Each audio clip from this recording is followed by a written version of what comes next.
Ladies and gentlemen, my name is Chris Collier. I am your host of Conquer with Chris, the podcast you don't want to miss. Today, I have Amanda Johnson on. Welcome to the show, Amanda. Thank you for having me. I'm really excited about this conversation. I'm excited to have you. So, tell the people about who you are and kind of what you do. Sure. So I call myself the Story Oracle. It was a name kind of gifted to me by my clients who I've been working with over the last 20 years. And basically, my whole career has been about helping people to get their stories onto pages and stages and to face the stories that are keeping them from doing that. So at Saved by Story, we are helping people from inspiration to impact, from the seed of an idea. I want to write a book. I want to be a speaker. I don't know what to say. I have ideas. I have expertise, but how do I communicate it articulately and powerfully? And then we walk through them. We walk alongside them through the whole process, all the way to publishing the book and launching it, and how do we market it, and how do I grow a business around it. So it's kind of a one-stop shop. Wow, that's amazing. That's amazing. That's a well needed thing in this day and time. I know a lot of people who either want to be published or have been published. So, let's go back to, since you're the story oracle, let's go back to the origin of the oracle, right? Let's find the How far origin back of do the we go? oracle. Uh, Yeah. so how'd you get to this place? Well, I often try to explain that my career has been a little bit like playing pinball. The pinball machine where the metal ball is being bounced all over the place. That was about the first 5 years of my career, where I really thought I wanted to be a journalist. I was going to write for a Christian magazine coming out of high school, got into college, got into a classic books program, and realized that I really wish that my high school teachers had taught me how to critically think, how to look at stories and, the classics through the lens of history. So I thought I'll become a history teacher and I'll get to these kids before they're out there by themselves having this crisis like I was having. So I became a teacher, studied all of the child development and psychology to do that, got into the school system, and realized that wasn't the right place for me. I wasn't emotionally healthy enough to be there to give them my all. I was in a really tough community, lots of poverty, lots of gang violence. Most of the kids in my class just did not believe that they were going to survive high school. So, how do you talk to kids about meaning and vision and next steps, right? And so, I left the education system, sadly, and had the opportunity to work with a family friend who was teaching people how to write well online. So she taught me how to do the writing coaching that I was already doing for all of my friends through high school and college, professionally, while I could stay home with my little boy and work, while he was sleeping and getting all that stuff done. And we got some great results. Went out to share the the business with others, and we went to the wrong group of people. We actually went, or maybe it was the right group of people in my case. We went to a bunch of female entrepreneurs who said, "We don't really want you to teach us how to write well. We would like you to fix what we've written because it's not working." So they had manuscripts and books and blogs and articles and all kinds of things that just weren't getting the job done. So I had this little editing business. And while I was working on the editing business, I had the idea for my own book series. And that was probably really the origin of what I'm doing today, because it was, I don't know if you've ever had this experience, Chris, where you have this idea and it's like, where did that idea come from? I'm not even a person with those types of things in my background. I haven't watched people do this. I haven't had any models. It was just this vision that came to me of a book series, a training company, working alongside a teacher from The Secret. Remember, 2007 was the year the law of attraction took the world by storm. And so I had this idea, I'll just attract a secret from the teacher. A teacher from The Secret. And everyone laughed at me. and except for one person. And she said, I think you can do this. About 3 months later, the teacher from The Secret walked into Sizzler behind me and invited me into a workshop. And it was at that workshop that I realized I had a lot of work to do before I could be in the position that I saw myself becoming without um, it imploding. I had too much old story, too many limiting beliefs, too many ideas that weren't working for me, and too much, frankly, emotional and physical pain that would have prevented me from doing the work that I wanted to do. So I, I stopped my own book project and I started to do the work. And meanwhile, my editing business is still going. I realized, I really, I really want to help people from the beginning because too many of the people were telling me that they had worked on a project for 3 years, and then it took them 2 years to get the courage to find an editor and share their work with people.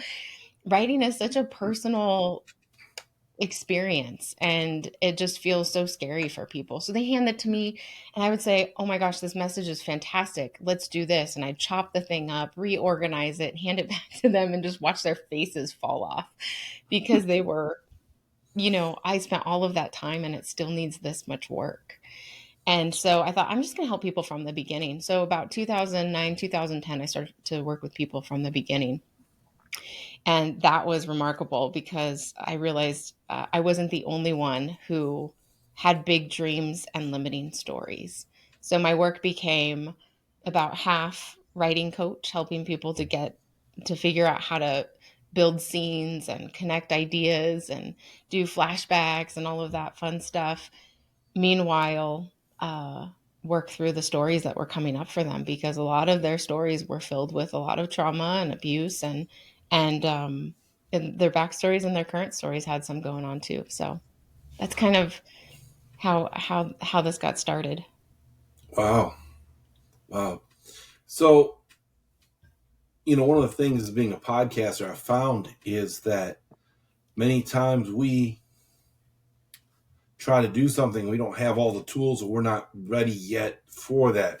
It's one of the things I feel like I remember someone telling me that life is the only teacher that gives you the test before they give you the answers. And I think it's true. I think that's true. I also think that you're never ready.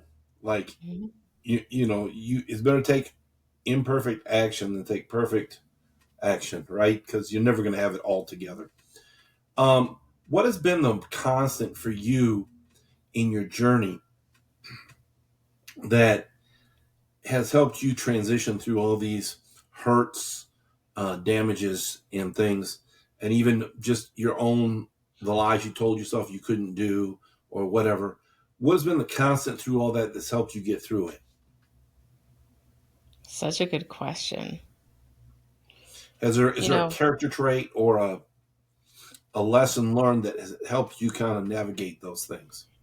I actually think that it was about my son because that moment of really feeling like, ooh, I need to get my life together fast happened when I had him. And I realized that, I'd kind of lost my religious footing and my spiritual connection. And I wasn't sure how to raise a good human without any of that. And I also knew I was in so much emotional and physical pain that I just wanted him to end up better than me. And I think that's really been the driving force for all of the big decisions I've made, even entrepreneurial, being an entrepreneur and taking those big risks.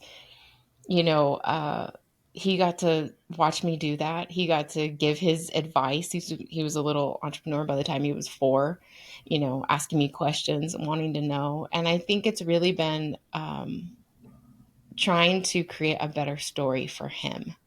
And my pathway to doing that happened to be professionally because what it had me do was sit with people in stories and work through their process of processing all of their pain and notice all of mine that was coming up as I was listening and then do my own work around it. So it's really been a really, you know, like you said, what's the through line? I think the through line is the motivation was him, and the thing that kept me going was the magic that was happening, how people were dropping into my life with messages and stories that I needed, sometimes before I knew I needed them. From a caregiver's guide to a year or two before my grandma fell ill and we ended up taking care of her. I knew exactly what to do and how to do it. I knew the grief, that process that I had to go through. It was so amazing. But almost every single one of my clients have brought something that's been driving my own personal and professional growth. Wow. Wow. Well, so it's kind of like the people you were helping you at the same time. 100%. 100%. In fact, in 2019, so right before the pandemic struck us, I had this idea. I had this one client who called me up and said, I can't believe that you didn't tell me that this thing that was in my story is actually happening in my own life. I'm like, I did. I was trying. I For a year and a half, I was trying to show her. She wasn't ready, and so we had this a magical experience of watching her completely wake up to something that was going on in her life that was awful, and then completely rewrite her story for herself and her kids. And I thought, when I saw that, this has been happening over and over again. I'm going to ask 20 of my authors to come and write their stories, not about their personal stories, because a lot of them had already done that, but about their story of writing their personal stories and what happened on that journey. What stories did they run into? What limiting beliefs? What relationships struggled, or financial things or physical things came up while they were doing that were part of that journey of healing. And so I invite them all, and then the pandemic hits, and I had this idea that I thought it was important at that point, because as a coach, I'm not a therapist, I'm not a trained therapist, but as a coach, I always kind of kept my personal stuff in the background, right? They would bring something up for me, I would go handle it myself and focus on them. But I had this idea: what if I told them what they've brought to my life? And so we wrote this book, You Can't Make This Story Up, where they tell their story, and then I tell them why they were in my life, what they were driving personally and professionally for me. So it has been absolutely reciprocal, but I think that's because I let it be. I think a lot of us who work with a lot of helping professionals who help others tend to be focused only on them, and don't open up to the possibility that these people are here for us as much as we're here for them, perhaps differently, but nevertheless. Right. Right. Right. That's amazing. It's amazing because I have a coach I listen to online. I want to say a coach. He's not my coach like I pay him. He's just someone I found on YouTube and the socials. And he said all work works. It's either working for you or it's working on you. And sometimes you don't know like where it's working, right? Whether your business is you're working in your business or working on yourself, and it's not making you the money you want to make, but it's working on you. So one day you can handle the money. Because one of the things I just realized is I've been at the podcasting for now 4 years, and online uh, marketing for since 2008. One of the things I realized, if I would have had immediate success, it would probably have killed me. Me too. And so, they may see me as an overnight success, but I've been honing my craft for years. And the thing is you don't know what that one person, like you said, one of your clients, one of the people you help write a book, you don't know what they're going to bring, but they're going to bring something, even small, the smallest change. In reality, it's the small changes that really make the difference, right? If you're 1 degree off and you walk a mile, you're a mile out of place. Mm-hmm. So, um, what are you looking to do moving forward? Continue editing, continue helping the right people write books. What else do you have on your agenda for 2025?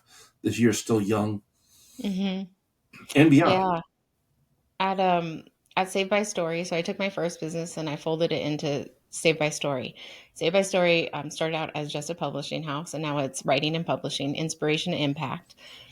My son, I think he just got really sick and tired at 19 years old of hearing me complain righteously complain about what was happening to my clients when they moved from the content into the publishing world. They were just being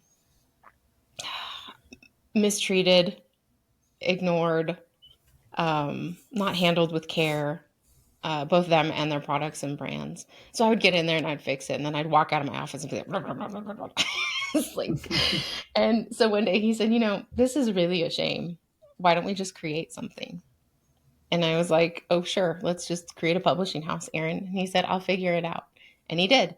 And so now we have a bunch of partners and team members who help people through that entire process. And like I said, I folded the writing in. So more of that. We have new programs coming this year for people who aren't quite sure, that they're not ready to jump into like our 12-month program that is a deep dive into working on your story and saving your story and writing your story. But perhaps they just want to know more of what the journey looks like, either in the writing or the publishing. So smaller programs where people can just dip a toe in and see what's possible. And then, when you're talking about the clients coming to me at the right time for the right reason with something, their own elixir for me. Uh, about a year and a half ago, I had an experience while I was helping somebody write their book in record time, completely immersed in the story.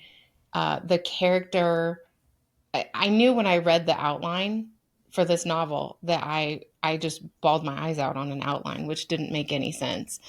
So as I was working on that, I had the opportunity to experience this narrative medicine kind of at its height. When you're talking about those small changes, those happened for 17, 20 years in my business, where it was just these little things I was getting. They didn't feel little at the time all the time, right? But looking back, they were little hiccups, little bumps that I had to kind of smooth out and integrate and figure out what was there for me. But this actually helped me to heal a wound that I've been chipping away at for more than a decade. And when that happened, I thought, here I've raised my son with story. I've used story to help him build character, build resilience, be a good problem solver, be a forward thinker, be a good friend. And so I use story all throughout his childhood to help build all of that in him. And then I've been helping people with all of these stories. And then there's the personal healing that's happened as a result. And I just thought it's time for me to take this out beyond the community and help other people with this idea that story really is a tool that can free us if we know how to use it. If we stop blindly consuming it and start being really mindful about it. What are we attracted to in these stories? Why do we love that character so much? And start using those as opportunities to connect with the people that we love and that we work with. Life can become pretty amazing and magical. So that's the Story Oracle part of my work. And then Save by Story is where I'm doing all of the writing and publishing with my team. Gotcha. And where can people find you? Savebystory.house is where all of the writing and publishing happens. And then if people are interested in the speaking or asking me to come out and do retreats for their groups that they already have established, that would be through the storyoracle.com. And that's all hyphenated. And do you have a favorite quote or line? You know, I have so many, but I think the one that is probably perfect for this conversation is by Carl Jung, where he said, we don't get wounded alone and we can't heal alone. Wow. Wow. That's amazing. That is amazing. Um, anything where can people find you again? You Savebystory.house is the writing and publishing, and the storyoracle.com, all hyphenated, is for the speaking and the taking retreats out to other organizations and companies and communities. Any final words for the audience? I would say find a partner. You've got a big dream and you're feeling a little stuck. You said a quote earlier that made me think of what my dad always said: experience is that thing that you get right after you need it. And the only way to make that a little bit softer landing is to look for the people who've already had the experiences and ask them to walk alongside you. That is wonderful. I would say one of the biggest things is, one of the biggest quotes I remember hearing from when I was early 20s was that the graveyard is the richest place in the world because there's so many unfulfilled dreams and desires that have gone there. But it reminds me of another quote that opportunity usually shows up, looks like work dressed in overalls. And most people don't answer the door when opportunity knocks. Yeah, that So is definitely I true. just want to encourage the people, find your dream, find your why, find your passion, your purpose, and get it together.